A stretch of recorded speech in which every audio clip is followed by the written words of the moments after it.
কেমন আপনজন হলে, কেমন প্রিয়জন হলে নিজের জামা, নিজের ব্যবহারিক জিনিস অন্যরে দেওয়া যায়, কেমন আপনজন হলে।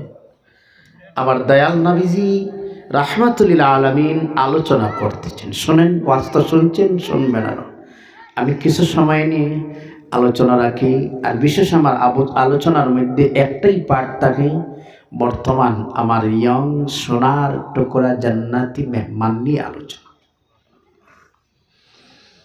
প্রিয় বন্ধুগণ, নবী রাহমাতুল আলামিন আলোচনা করতেছেন, একদম হাউসফুল হয়ে গেছে, বসার কোনো জায়গা নেই। হঠাৎ রাহমাতুল আলামিনের দৃষ্টিতে পড়ল একজন যুবক দাঁড়িয়ে রয়েছে। দয়াল নবীর জবান শরীফ থেকে আলোচনা হচ্ছে, তিনি দাঁড়িয়ে আলোচনাটুকুন শুনতেছেন। সুবহানাল্লাহ বলেন।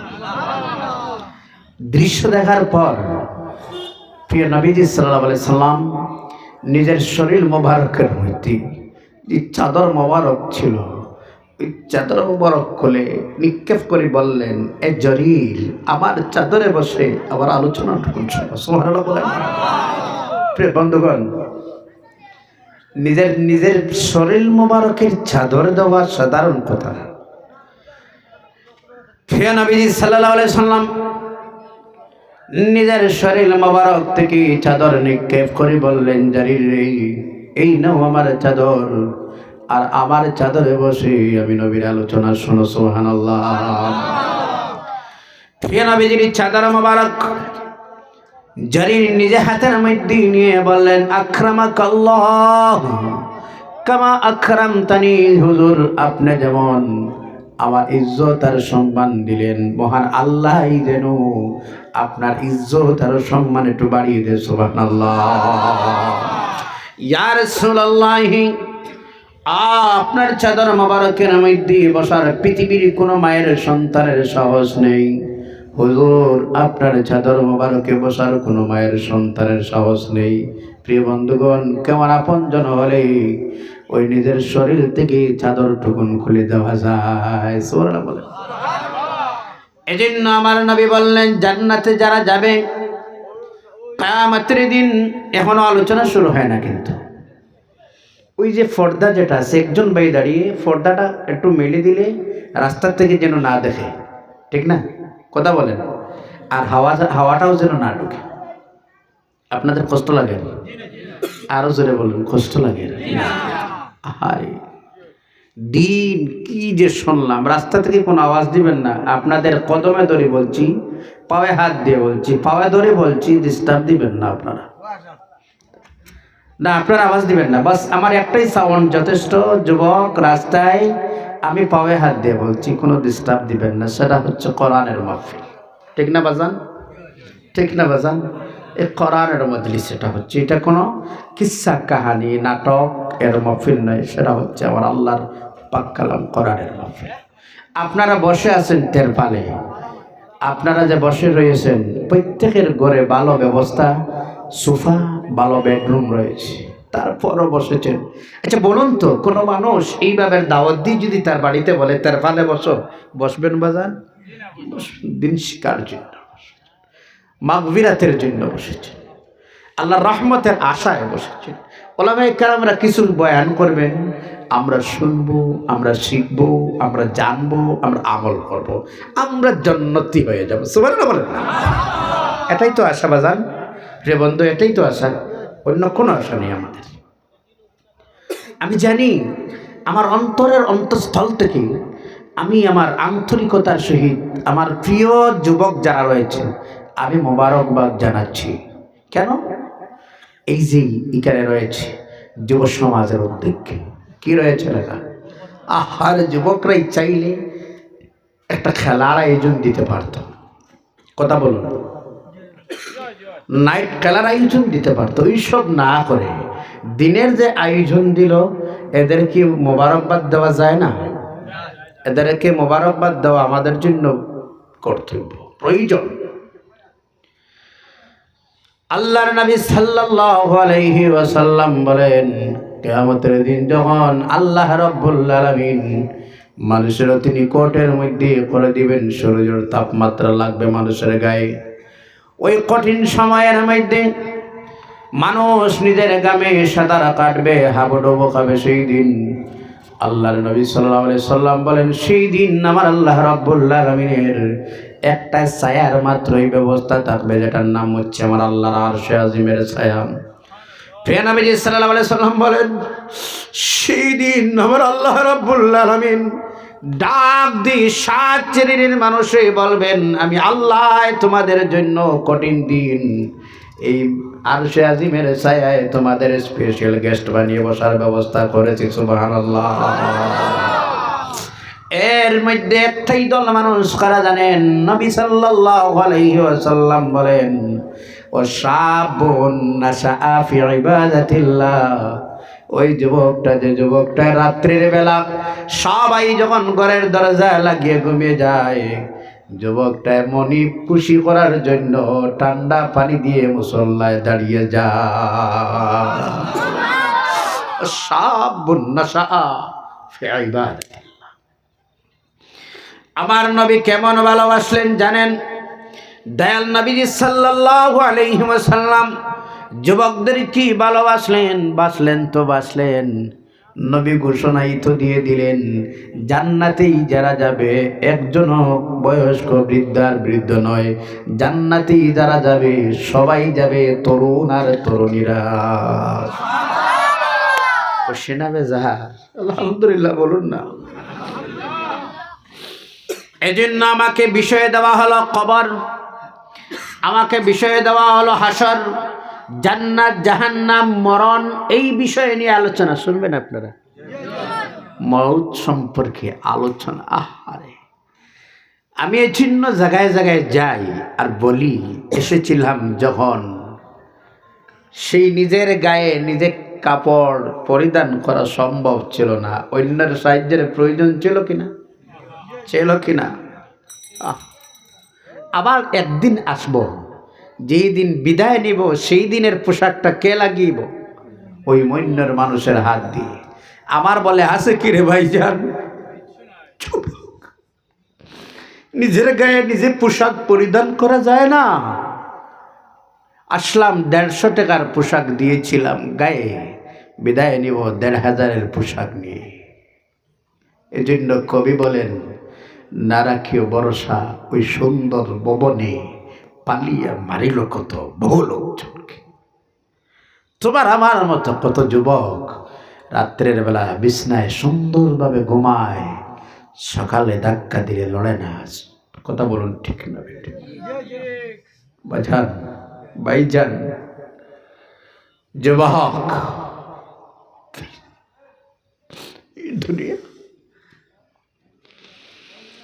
এই দুনিয়াটা কেমন কঠিন, এই কেমন কঠিন মুসিবত আপনার আমার সামনে রয়েছে রে ভাইজান।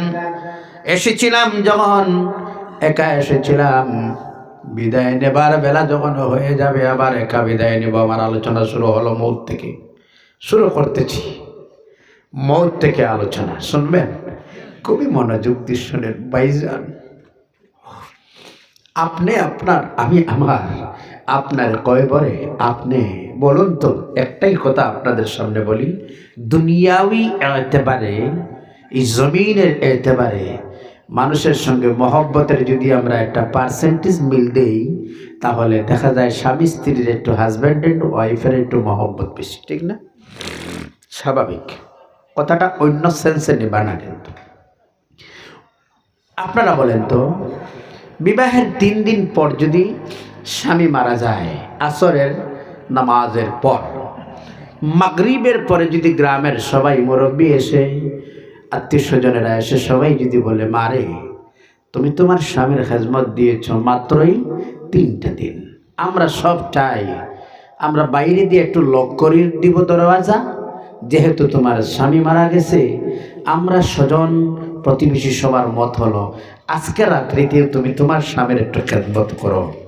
ভাইজান, যে আপদ যার জন্য তুমি আমি প্রাণ দিতেছিলাম, বলুন তো ওই মানুষটা আজকে রাত্রে আমার কিনারায় থাকবে? একটু আওয়াজ দিয়ে বলো ভাই। আর যাকে আমরা আপন বলেছিলাম, যার জন্য ভাই ছেড়েছি, যার জন্য মা বাবা ছেড়ে দিলাম, সব ছেড়ে দিলাম, ওই মানুষটাও তো আজকে আমার কিনারায় আছে। আমার কিনারায়, আমার কিনারে নাই। ওই মানুষটাও তো আজকে আমার থেকে আলাদা হয়ে গেছে। এই জন্য আমার বাবা, আমার ভাইয়েরা শুনুন, আমার আলোচনা মরণ থেকে এবার শুরু করতেছি। বাজান শোনো, যখনই মানুষের মরাজুল মৌত যাকে বলা হয়, মরণের যখন মানুষের সময় হয়ে যায়, তখনই মানুষের মৃত্যু যন্ত্রণা আরম্ভ হয়। যখন মরণ যন্ত্রণা মানুষের শুরু হয়ে যায়, কষ্ট যখন মানুষের শুরু হয়ে যায়, ওই সময়ের বেলা মানুষ নিজে আর বরদাস্ত করা যখন অসম্ভব হয়ে যায়, কিনারায় তার বাবা, কিনারায় তার ছেলে, কিনারায় তার স্ত্রী, কিনারায় তার ভাই, কিনারায় আত্মীয়স্বজন সব বসা অবস্থায়, কিনারায় সবাই আশেপাশে বসা অবস্থায় মরণের যখন যন্ত্রণা শুরু হয়ে যায়, ওই মানুষটায় প্রথমে তার সন্তানকে ডাক দিয়ে বলে, বাবারে, আবার যারা আর কষ্ট সহ্য কর না, বাবারে ডাক্তারের কাছে চলে যাও, একটু ওষুধের ব্যবস্থায় করো, ইমাম সাহেবের কাছে চলে যাও, একটু জল ফোড়া তেল ফোড়ার ব্যবস্থা করো, বুঝে একটু আরাম মিলতে পারে। বাবা তার সন্তানের দিকে যখন চায় আর ডাক দিয়ে বলে, বাবা একটু সাহায্য কর, বারবার যখন ডাকে ছেলের কাছ থেকে, তখনই কোনো জবাব যখন আসে না, আসেনি কোনো জবাব, কোনো জবাব আসে না। এইটা সাইড যখন বন্ধ হয়ে যায়, মনের ধারণা হয় নিজের বাইটার একটা বার ডাক দেই যে বাইরের জন্য আজকে প্রাণ দিতে বাধ্য ছিলাম। সেই বাইটারে ডাক দেয়া বলে, ভাইরে, তোর কোন সংকট সময় শুনলে আমি জাপ দিয়ে পড়লাম, আজ আমার আর সহ্য আর না, বাইরে একটু সাহায্য কর। ওই সময় ভাই যখন বাইরে ডাক দিয়ে বলে সাহায্যের আবেদন জানায়, ওই সময়ের বেলায় সেই ভাই ভাইয়ের কোনো ডাকের জবাব দেয় না। নিরাশ যখন হয়ে যায় ওই জায়গা থেকে,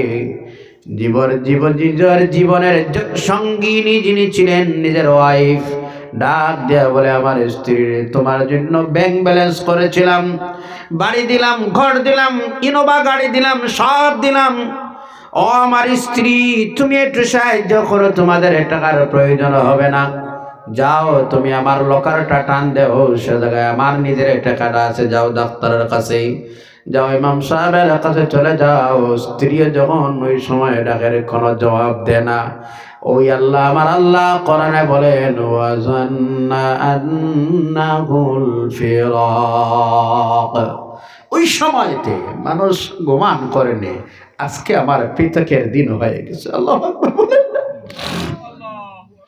আহারে ডাকলাম, ছেলে শুনলো না, ডাকলাম মেয়ে শুনলো না, ডাকলাম নিজের ভাই সেও শুনলো না, ডাকলাম নিজের স্ত্রী সেটাও শুনলো না। আজকে বুঝি আমার কেনার কেউ নাই। বাদাম দেখবা, এর জন্য মানুষ যখন মারা যায় তার চোখ দিয়ে সামান্য পানি বাইর হয়, ঠিক না বেঠি? আবেগ যখন হয়ে যায় মানুষের, দুঃখের সহিত অটোমেটিক মানুষের চোখ থেকে সেই সময় পানি বাইর হয়ে যায়। রোহটা যখন বাইর হয়ে যায়, দেখবেন প্রায় সময় মানুষ মারা যাওয়ার পরে নিজের চক্ষু, মানুষ যেটা মারা যায় সেটা খোলা থাকে না, বন্ধ থাকে, বলুন না, খোলা হয়, হাত দিয়ে এমন ভাবে বন্ধ করে দিতে হয়। তার মূল কারণ কি জানেন? ওই রূহটা যখন বাইর হইয়া যায়, এতিমের মতো মানুষ, অসহায়ের মতো মানুষ সেই দিকে দেখতেই থাকে।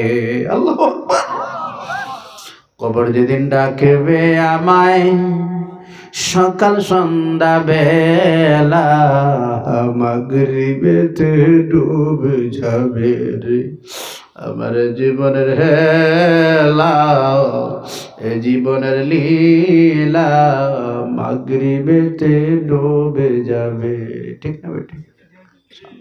সব দেখা মূল্যহীন হয়ে গেলেন। নিজের ছেলে এবার এলান করে তাড়াহুড়া করবে আপনারে আমারে বিদায় দেওয়ার জন্য, ঠিক না বেটি?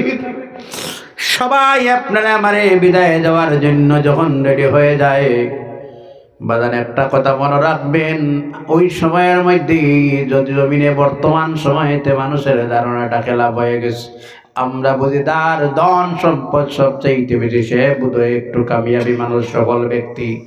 না না, সফল ব্যক্তি ওই মানুষ নয়। ওই যে কঠিন সময় তোমার আমার সামনেই আসবে, ওই সময়ের বেলা যদি আপনার আমার সামনে বসে, কিনারায় বসে নিজের সন্তান আল্লাহর পাক কালাম পড়ে যদি মা বাবার জন্য দোয়া করতে পারে, সেই দিন ভাববেন না আপনি একজন সফল বাবা হয়ে গেছে। আপনি একজন সফল। বিরক্ত লাগেন না তো ভাই সাহেব বাজান?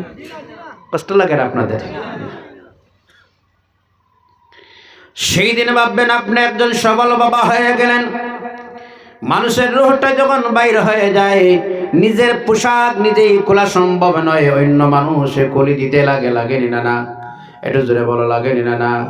আবার যখন মানুষের গোসল দেওয়ানো হয়, ওই সময় নিজের সন্তান যদি নিজের গোসলটাই দিতে পারে, সেই দিন ভাববেন আপনি একজন সফল বাবা হয়ে গেছে। বাবা আমার, প্রিয় বন্ধু যারা রয়েছেন, নিশ্চয় করে বসি মা বোনরাও শুনতেছেন, এই রূহটা যখন বাইর হয়ে যায়, বাইর হওয়ার যখন সময় হয়, কঠিন সময়, আল্লাহর নবী সাল্লাল্লাহু আলাইহি ওয়াসাল্লামের হাদিস, প্রিয় নবীজি ওই সময়ের বেলা বলেন, মানুষের বড় কঠিন পরীক্ষার সময় হলো, মানুষ তার একটা কথা যদি জবান তাকে যদি স্লিপ হয়ে যায়, তাহলে মানুষটা চিরদিনের জন্য জাহান্নামী। ঠিক না বেঠিক?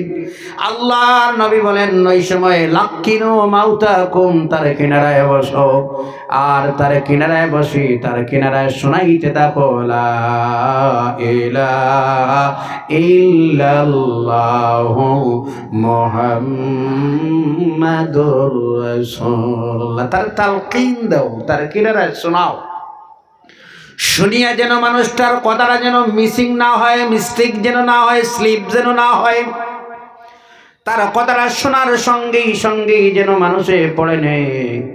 দয়াল নবীজি বলেন, যার শেষ কলিমাটা হয় লা ইলাহা, কলিমার সহিত যদি মত হয় ইল্লাল্লাহ, এই কলিমা পড়ে যখন মানুষ বিদায় নিবে, প্রিয় নবীজি বলেন ওই মানুষটা আল্লাহর জান্নাতে প্রবেশ করে নিবে। সুবহানাল্লাহ। এখন আপনার আমার যখন মরণ হয়ে যাবে, রূহ পাখি যখন উড়ে যাবে, আপনারে আমার যখন গোসল দেওয়া হয়, এই গোসলের সময় মানুষই নিজে নিজে আন্দাজ করে, নিজেই বডিটায় বুঝে। ওই সময় যারা গোসল দেয় মানুষ এবার বলে, আমাকে লাড়াচাড়া করার সময় লাহে লাহে করবা কেন? তার কারণ হলো মরণের যখন যন্ত্রণা আর জাফর যেটাই ছিল, সেটার বেদনায় আমার গোটা জিসিমই আমার শরীরে বেদনা হয়ে গেছে।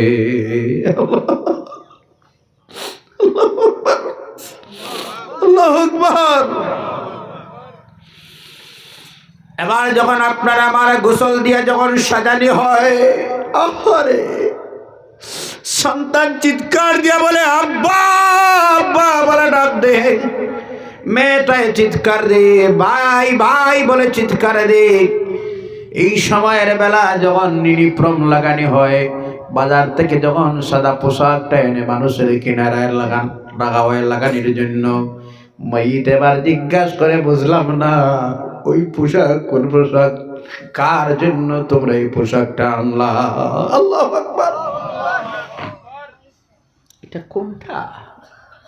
এই পোশাক তো দেখি নাই, কোন ধরনের পোশাক? বলে এটা আপনার জন্য। ওই সময়ের মধ্যে যদি মানুষটা নেককার হয়, নবীজি বলেন ওই সময়ের মধ্যে মানুষ সান্ত্বনা দেওয়ার খুশি হয়ে যায়। আর বৎকার যখন মানুষ হয়, আমলনামা যখন খারাপ হয়ে যায়, চিৎকার দিয়ে বলে, কেন তোমরা পোশাক টানলে আমি লাগাইতে চাই না? আল্লাহু আকবার।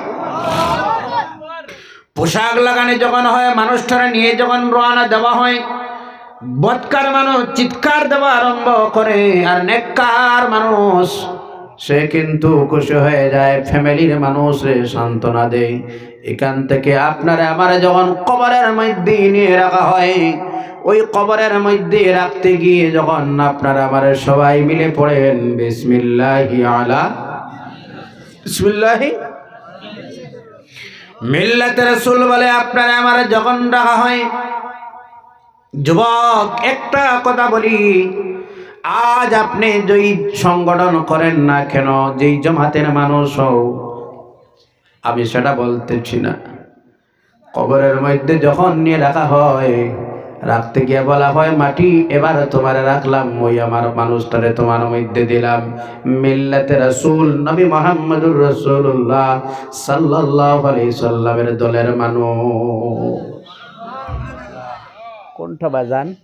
বন্ধু যুবক কোনটা? মিল্লাতে রাসূল বলে। আপনার এবারে যুবক মন খারাপ নেই আপনাদের?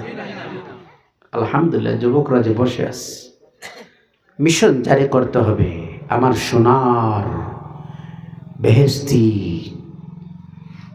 মেহমান যারা রয়েছেন, এদেরকে ধ্বংসের জন্য প্রতিদিন নিত্য নতুন আইটেম সৃষ্টি করা হয়। ঠিক না বেটি? ঠিক না বেটি? যেই কৌশলে হয়, যেই হিকমায় হয়, যেইভাবে হয়, যুবকদেরকে আমার আল্লাহর দিকে ডাকিয়ে আনতেই হবে। কথা ঠিক না? এই জন্য আমার ভাইয়েরা শোনো, আল্লাহ রাব্বুল আলামিন পাক কালাম কোরআন আল কারীমের মধ্যে বলেন, ও দুনিয়ার মানুষ, এমন একটা সময় তোমার আমার সামনে আসবে যেই দিন নিজের সন্তান নিজের কোনো কাজে লাগবে না, যেই দিন বাবা তার সন্তানের কাজে লাগবে না। দিনটা আছে না নাই? এই জন্য আপনারা আমার বলতেছিলাম, কবরে নিয়ে যখন রাখা হয় কি বলা হয়? মিল্লাতে যুবক একটু আওয়াজ দিন না। আমিও তো আপনাদের, হুজুর বলবেন না, ফ্রেন্ড বলেন, অসুবিধা নেই। কেন আওয়াজ দিন না আপনারা? যুবক আপনাদের আওয়াজ আমাদের হিম্মত, আপনাদের স্লোগান আমাদের শ্বাস। সুবহানাল্লাহ বলেন, আর জোরে বলেন সুবহানাল্লাহ। আপনার কেমন ইজ্জত সম্মান আছে আমরা যুবকদের জানি? আমরা না জানি না। যুবকদের একটা সিজদার বিনিময়ে আল্লাহর আরশে কম্পন জারি হয়ে যায়। জোরে বলো না সুবহানাল্লাহ। একটা সিজদার বিনিময়ে আল্লাহর আরশের মধ্যে কম্পন জারি হয়ে যায়। আল্লাহু আকবার। যুবকরে ভাবেন, ইসলাম যে প্রতিষ্ঠিত হলো, ইসলাম যে বিশ্বের কোনায় কোনায় ছড়িয়ে গেল, এমন কোন জায়গা পৃথিবীতে নেই যে জায়গায় মুসলিম ধর্মাবলম্বী, ইসলাম ধর্মাবলম্বী মানুষ বসবাস করে না। আসেনি ভাইজান? আপনারা সবাই তো শিক্ষিত মানুষ, একদম লয়েস্ট যদিও শিক্ষা হয় 12 পাস, আসেনি না নাই? সবাই বর্তমান ইয়ং জেনারেশন সবাই শিক্ষিত। এই যে বিশ্বের প্রতিটা জায়গায় জায়গায় ইসলাম যে চলে গেল, বিশ্বের কোনায় কোনায় ছড়িয়ে পড়ল ইসলাম, কাদের অবদান জানেন? যুবকদের অবদান। সুবহানাল্লাহ বলেন না? একদিকে সন্তান আব্বু বলে ডাকছে, আর যুবক ময়দানে গেছে। সুবহানাল্লাহ বলেন। যুবক যেন জানি না যারা নিজের সন্তানদেরকে এতিম করেছিলেন ইসলামের জন্য, স্ত্রীদেরকে বিধবা করেছিলেন ইসলামের জন্য, ওই ইসলাম তো আমাদের। সুবহানাল্লাহ বলেন। ভাবেন না আমি ওই ইসলামের জন্য বর্তমান সময়তে কি করলাম। আমার ভাইয়েরা শোনো, এবার আমার আপনারে যখন কবরের মধ্যে রাখা হয়, মিল্লাতে রাসূল বলে যখন আপনারে আমারে রাখা হয়, মাটিরে এবার এলান করে দেওয়া হয়, মাটিরে ওই যে মানুষ তোমার মধ্যে রাখতেছি, ওই মানুষটার পরিচয় আমি দিতেছি, ওই মানুষটার এভিডেন্স দিতেছি, দলিল দিতেছি। কারণ আপনি আমি ছিলাম আলমে আরওয়াহের মধ্যে, কোন জায়গায় ছিলাম? রূহের জগতে ছিলাম, এখান থেকে চলে আসলাম দুনিয়ার জগতে, আর এখান থেকে চলে যাব আলমে বরজখের মধ্যে। ওই আলমে বরজখের প্রথম যেই অফিসের মধ্যে ঢুকতে লাগে, যে জায়গার মধ্যে যাইতে হয়, ওই জায়গাটার নাম তো হচ্ছে কবর। ওই জায়গার নাম কি? আওয়াজ দিলে কোনো মানুষ শুনবে না, আরে চিৎকার দিলে কোনো মানুষ শুনবে না, ডাক দিলে কোনো মানুষ শুনবে না। কবরে ডাক দিলে শুনে তো? শুনে কোনো মানুষ? না, শুনে না।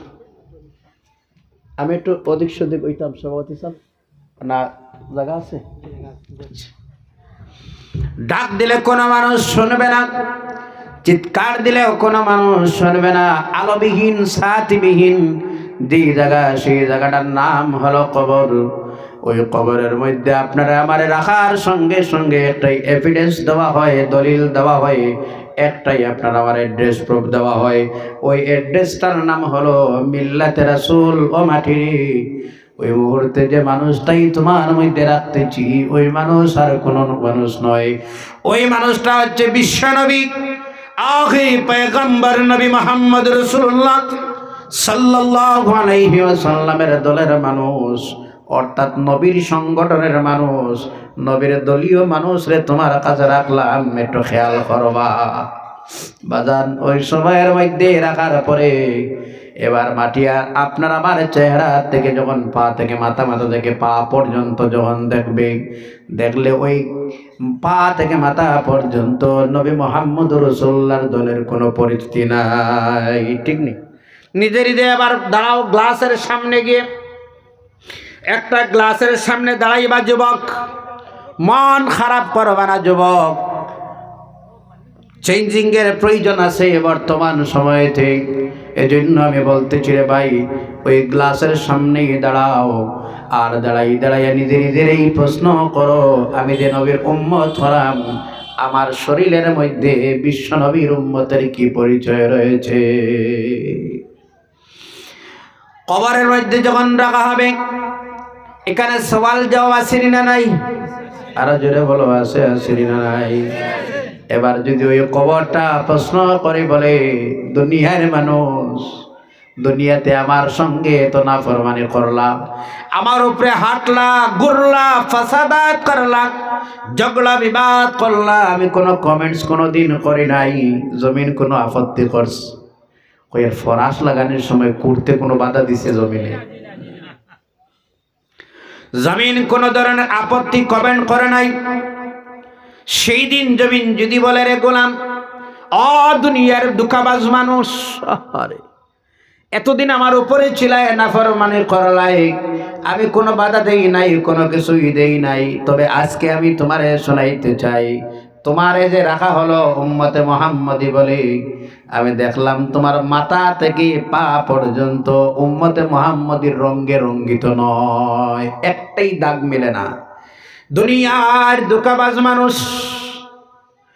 এই কবরের মধ্যে সওয়াল জবাব হবে, আপনারা আমারে দুইটা ভাগ হয়ে যাবে। এখানে আল্লাহর নবী সাল্লাল্লাহু আলাইহি ওয়াসাল্লাম বলেন, রওযাতুম মির রিয়াদিল জান্নাহ আও হুফরাতুম মিন হুফারিন, আগুনের টুকরা না জান্নাত।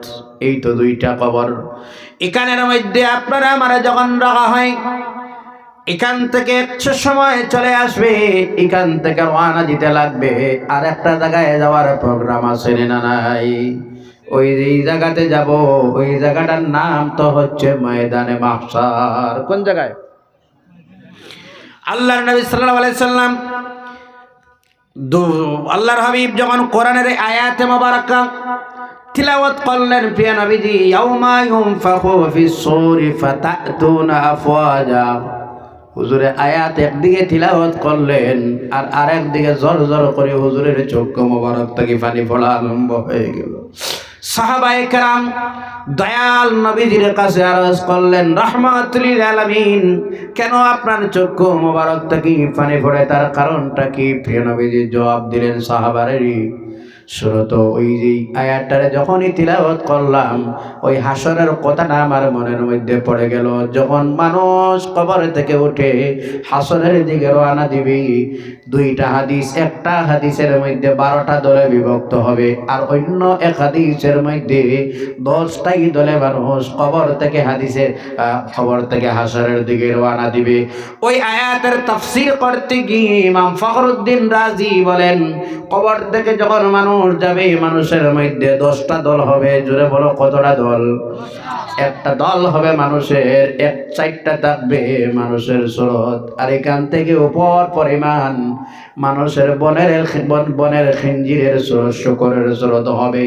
সাহাবায়ে কেরামরা দয়াল নবীজির দরবারের মধ্যে আরজ করলেন, হুজুর, এই কোন মানুষ তার একটা সাইড থাকবে মানুষের সুরত, তার অপরটাই হবে বনের শুকরের সুরত। প্রিয় নবীজি বলেন এটার কারণ হলো মসজিদ কেনারায় ছিল, আজান শুনতো, নামাজ পড়তো না।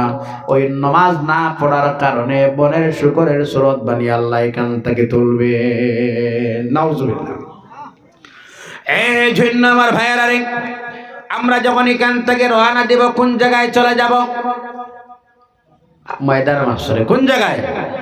আমরা চলে যাব। এবার ফয়সালা শুরু হয়, ঠিক না বেঠিক? কে কোন জায়গায় কি করেছিলাম সব আপনার আমার রেকর্ড আছে, আসেনি না নাই? আরে এই যে ওয়াজের মজলিসে বসে আছি, সিসিটিভিতে যেমন মানুষের হেফাজতের সহিত ফটো যেমন থাকে, ভিডিও ক্লিপ যেমন থাকে, ওই সিসিটিভিতে যেমন, এমন আল্লাহ রাব্বুল আলামিন বলেন কিরামান কাতিবিন ইয়ালামুনা মা তাফআলুন। আল্লাহু আকবার বলেন। রেকর্ডার আপনার আমার।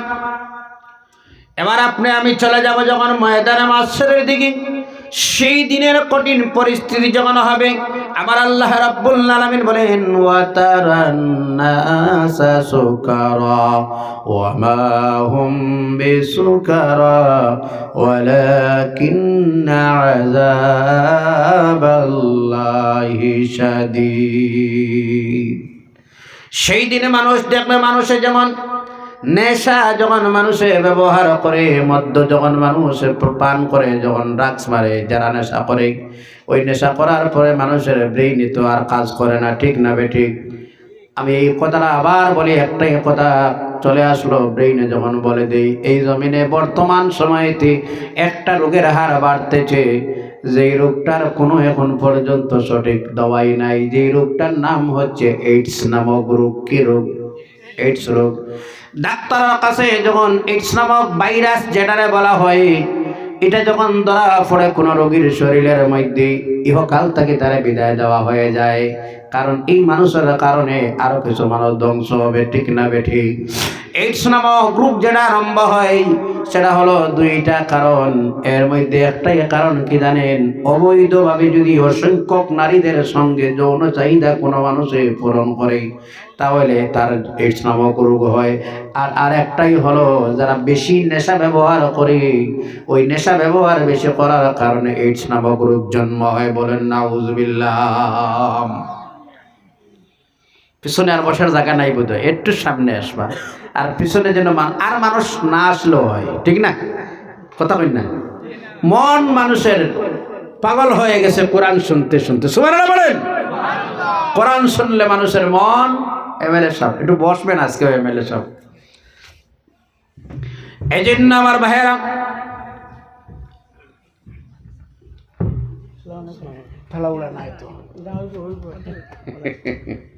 আলহামদুলিল্লাহ আলহামদুলিল্লাহ। বেশি সময় আমার না, কিছু কম সময় দিয়ে একটু ছুটি দিলেই মেমরে সাহেব এখানে আমার আলোচনা শ্লোক 15-20 মিনিট। আচ্ছা,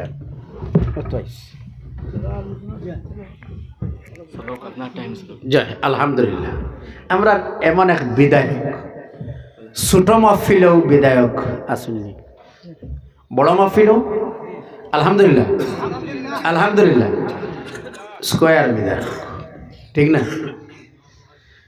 এই জন্য আমার ভাইয়েরা এখান থেকে আমরা চলে যাব। সেই দিন নেশা ব্যবহার যেমন মানুষ করে, মানুষের দিমাগে কাজ করে না। মানুষের প্রায় সময় দেখবা যখন নেশা ইউজ ব্যবহার করে মানুষ, তার স্ত্রীর দরজায় গিয়ে মা বলেও প্রায় সময় স্ত্রীরে ডাকে, ডাকে কিনা? আমার আল্লাহ কোরআনে বলেন ওয়া তারান নাসা সুকারা ওয়া মা হুম বিসুকারা ওয়ালাকিন্না আযাবাল্লাহি শাদীদ। ওয়া তারান নাস, কিয়ামতের দিন যখন হবে, একজন মানুষ আর একজন মানুষের দিকে যখন দেখবে, পাগলের মতো নেশাওয়ালার মতো মানুষ যখন দেখবে, আমার আল্লাহ জানেন এরা নেশাওয়ালা নয়। ওয়া মা হুম বিসুকারা ওয়ালাকিন্না আযাবাল্লাহি শাদীদ। এরা আল্লাহর ভয়, আযাব দেখার পরে তাদের ব্রেইনের কোনো কাজ করতেছে না। আল্লাহু আকবার বলেন। আমরা চলে যাব রবের সামনে। শুনেন কঠিন কেমন হলো। প্রিয় নবী সাল্লাল্লাহু আলাইহি সাল্লাম সাহাবায়ে কেরামদের সামনে যখন কিয়ামতের জন্য সাহাবায়ে কেরামদেরকে বলতেন, তোমরা কিয়ামতের জন্য রেডি হয়ে যাও। এক শ্রেণীর মুনাফিকরা হুজুরের সামনে থেকে চলে যেত, গিয়ে বলতো, মুহাম্মদ তো বলেন কাল কিয়ামত। কিয়ামত তো আর হয় না। আমার আল্লাহ বলেন, হাবিব এমন যখন সওয়াল হবে, সওয়াল সহ আমি আল্লাহর জবাবটুকু আপনাকে আমি আল্লাহ দিতেছি। সুবহানাল্লাহ। ইয়াসআলু আইয়ানা ইয়াউমুল কিয়ামা فإذا برق البصر وخسف القمر وجمع الشمس والقمر يقول الإنسان يومئذ أين المفر। যেদিন চন্দ্র সূর্য আলোবিহীন হয়ে যাবে, চন্দ্রের জায়গায় চন্দ্রই থাকবে যেই দিন, সূর্যের জায়গায় সূর্যই থাকবে যেদিন, চন্দ্র আলো নেই, সূর্য সেই দিন কোনো আলো থাকবে না। আরে গোটা বিশ্বের অবস্থা কি হবে জানেন? সেই দিন আল্লাহ বলেন, ইদা জুলজিলাতিল আরদু জিলজালাহা, জমিনে কম্পন শুরু হবে। ইজা সামাউ ফাতারাত ওয়া ইজাল কাওয়াকিবু ইনতাসারাত, আকাশের মধ্যে যেগুলা নক্ষত্র রয়েছে ওই নক্ষত্র ছুটে সেই দিন জমিনে পড়া আরম্ভ হবে। এদিকে আমি আলোচনা করতেছি না। এই কঠিন সময়ের মধ্যে মানুষ কি বলবে? ইয়াকুলুল ইনসানু ইয়াউমাইযিন আইনাল মাফার। চলো আমরা ভাগিয়ে যাই, একটা রাস্তা বন্ধ হলে জমিনে অন্য রাস্তা খুঁজেই আমরা চলে যাই, ঠিক না বেঠিক? আমার আল্লাহ বলেন সেই দিন যখন মানুষ বলবে চলো আমরা ভাগিয়ে যাই, আমার আল্লাহ রাব্বুল আলামিন বলেন, আল্লাহ রাব্বুল আলামিন বলেন সেই দিন ইয়াকুলুল ইনসান ইয়াউমাইযিন আইনাল মাফার। আল্লাহ বলেন কাল্লা লা ওয়াজার ইলা রাব্বিকা ইয়াউমাইযিনিল মুস্তাকার। আল্লাহ কাল্লা শব্দ ব্যবহার করলেন। কাল্লা হারগিজ, অসম্ভব, অমুমকিন, সম্ভব নয়। আজকে তুমি তোমার রবের সামনে দাঁড়াইতে হবে রে গোলাম। আমরা এবার রবের সামনে যখন চলে যাব, শুনেন এবার আমরা যখন চলে যাব, আল্লাহ রাব্বুল আলামিন আমল নামার ডায়েরি দিবেন, দিয়ে বলবেন গোলাম 60 বছরের জীবন দিয়েছিলাম, 80 বছরের জীবন দিয়েছিলাম, ওই জীবনে কি করলাই, কোন জায়গায় কি বললাই, কি করলাই। আমার আল্লাহ বলেন ওই আমল নামার ডায়েরিতে আমি আল্লাহ তোমার সবটুকুন মওজুদ করে দিলাম। আল্লাহু আকবার। আমরা খুশি হয়ে আমল নামার নিব। আল্লাহ বলেন সেই দিন এক শ্রেণীর মানুষের ডান হাতে আমল নামা দেওয়া হবে, আর আরেক শ্রেণীর মানুষের বাম হাতে পিছন দিকে আমল নামা দেওয়া হবে। আল্লাহ রাব্বুল আলামিন বলেন, নেই নাও গোলাম, লা ইউগাদিরু সাগীরাতান ওয়ালা কাবীরাতান ইল্লা আহসাহা। গোলাম জীবনে যা করলাই, ছোট্ট হোক আর বড় হোক, আমি আল্লাহ সব তোমার ওই জায়গায় মওজুদ করে হেফাজতের সহিত রাখলাম। এই নাও আমল নামার ডায়েরি, ইকরা কিতাবাক। ও গোলাম তোমার আমল নামার ডায়েরিটা তুমি এবার নিজে নিজে এবারে পড়ো চাইরে গোলাম। আল্লাহু আকবার বলেন। যা দেওয়া হবে এবার আমরা খুশি হয়ে নিব। প্রথম পৃষ্ঠায় দেখব জীবনে সুবহানাল্লাহ বলেছিলাম তাও আছে, আলহামদুলিল্লাহ বলেন না। খুশি খুশি না বেজার? খুশি না বেজার? সুবহানাল্লাহ বলেছিলাম এটাও আছে, ওয়াজে গিয়েছিলাম এটাও আছে। আল্লাহু আকবার। এই আল্লাহু আকবারটাও আছে, আল্লাহু আকবার এটাও আছে, আছে না? সবাই খুশি হয়ে যাবে, মন ভরে যাবে। এবার সেকেন্ড পেজ যখন বাহিরে করবে, মানুষের মুখটা কালো হয়ে যাবে, পড়তে চাবে না মানুষ, মন চায় না পড়ার জন্য। কি রে পড়স না কেন? বলে ওই যে নাইট কল ফ্রি করেছিলাম হ্যান্ডফোন ইয়ারফোনের মাধ্যমে, এটাও তো দেখি কিভাবে এখানে আসলো। আল্লাহু আকবার। এটাও আছে। সেই দিন আর কোনো টাল বাহানা চলবে তো? কথা বলেন, কথা বলেন, চলবে না? চলবে না। আমার আল্লাহ রাব্বুল আলামিন বলেন, আল ইয়াউমা নাখতিমু আলা আফওয়াহিহিম ওয়া তুকাল্লিমুনা আইদিহিম وتشهد أرجلهم بما كانوا يكسبون বলেন আল্লাহু আকবার। আল ইয়াউম মানে হচ্ছে আজকের দিন, আরবিতে বলা হয়। আগামী কল্লরে কাদান বলা হয়, গত কল্লরে আমস বলা হয়। সেই দিন আমার আল্লাহ রাব্বুল আলামিন বলেন, আমি আল্লাহ রাব্বুল আলামিন তোমার ওই মুখটার মধ্যে সেই দিন তালা লাগিয়ে দিব রে গোলাম। ওই মুখটায় কি লাগিয়ে দিবেন আল্লাহ? জোরে বলো না, কি লাগিয়ে দিবেন? আর কথা বলা যাবে না, না কথা বলা যাবে না সেই দিন। সেই দিন মুখটা যখন বন্ধ হয়ে যাবে, সেই দিন ওই যে আদরের হাত যেখান ছিল আপনার আমার, ডান হাত রয়েছে, বাম হাত রয়েছে, আপনার আমার কত যত্ন করি, ঠিক না বেটি? সেই দিন আল্লাহর সামনে বলবে রব্বুল আলামিন, আমার ব্যক্তিগত কোনো ক্ষমতা ছিল না, আপনার গোলাম বলেছিল বলে আমি মদের গ্লাসে হাত দিয়ে ধরেছি, আমার কোনো দোষ নেই। আল্লাহ আপনার গোলাম বলেছিল বলে আমি ধরেছি। আল্লাহ আপনার গোলাম বলেছিল বলে পর নারীর গায়ে আমি হাত দিয়েছি। আল্লাহ আপনার গোলাম বলেছিল বলে আমি পরের জিনিসের মধ্যে অন্যায়ভাবে হাত দিয়েছি, আমার নিজ ইচ্ছায় নয়। ওই গোলামটা বলেছিল যখন ওই গোলামের মুখ বন্ধ হয়ে যাবে, হাত যখন আপনার আমার রিপোর্ট দেওয়া আরম্ভ করবে, তার এভিডেন্স, তার দলিল হিসাবে এবার সামনে আসবে। ওয়াতাশহাদু আরজুলুহুম বিমা কানু ইয়াকসিবুন। আল্লাহু আকবার বলেন। সেই দিন নিজের পা দাঁড়িয়ে বলবে রব্বুল আলামিন, হ্যাঁ যা বলতেছি তাতে কোনো সন্দেহ নাই, 100% সবাই সত্য, আর যা বলতেছে তা সত্য।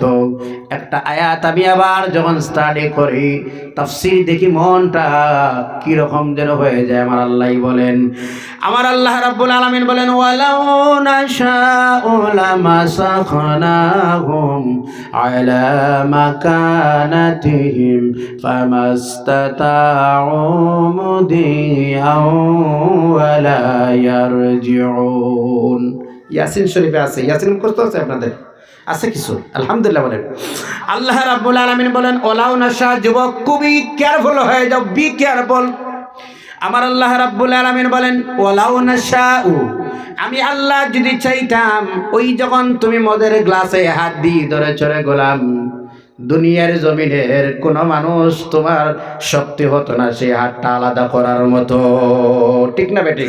মাসাকুন শব্দের অর্থ, সভাপতি সাহেব, মাসাকুন শব্দের অর্থ গাইড, লাগানি, জয়েন্ট লাগানি।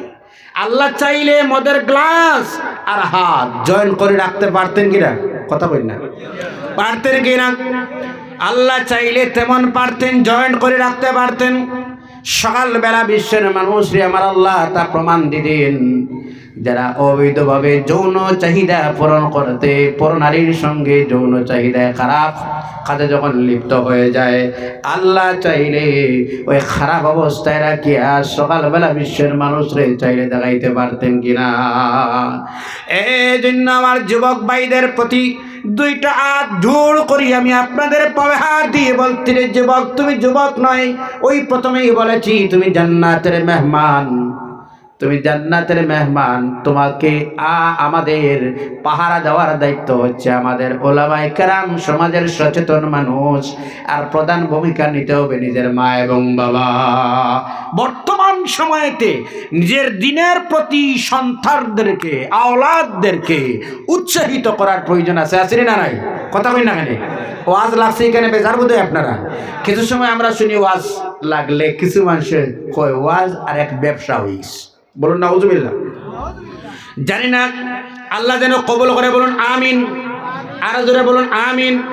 ওয়াজ তো ব্যবসা নয়, প্রত্যেকজন মানুষের মনের আশা আকাঙ্ক্ষা হয় যেন মানুষ হেদায়েত পায়, ঠিক না বেটি?